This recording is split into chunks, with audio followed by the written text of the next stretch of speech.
വായിക്കണ്ട, നല്ല രസമുണ്ട്. ചായക്കാണോ? അയ്യോ, തീ കെടുത്തി, വേണമെങ്കിൽ ഇപ്പൊ ഇട്ട് തരാം. വേണ്ട, ഞാൻ അങ്ങാടിന്ന് കുടിച്ചോളാം. കേറിയത് വേറൊരു കാര്യം പറയാനാ. നാളെ രമണീനെ ആശുപത്രിയിൽ നിന്ന് കൊണ്ടുവരാ. വരത്തില്ലേ? വണ്ടിക്കാ? വണ്ടിക്ക് ഇത്തിരി പണിയുണ്ട്, ബസ്സിന്. അല്ലെങ്കിൽ ഞാനില്ല. വേണ്ട, ഞാൻ വന്നാ വരാണ്ടിരിക്കുക നല്ലത്. എങ്കിൽ എനിക്ക് പോകണ്ടല്ലോ വെച്ചിട്ടാ. ശല്യമായി.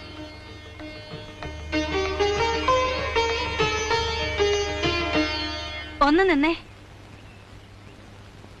ഒരു കാര്യം ചോദിച്ചോട്ടെ? ആ തള്ളേനെ ഇഷ്ടാ? എന്താ അങ്ങനെ ഒരു ചോദ്യം? ഒന്നുമില്ല. എനിക്കങ്ങനെ പ്രത്യേകിച്ചും ആരോടും ഇഷ്ടമൊന്നുമില്ല. രമണിയോട്?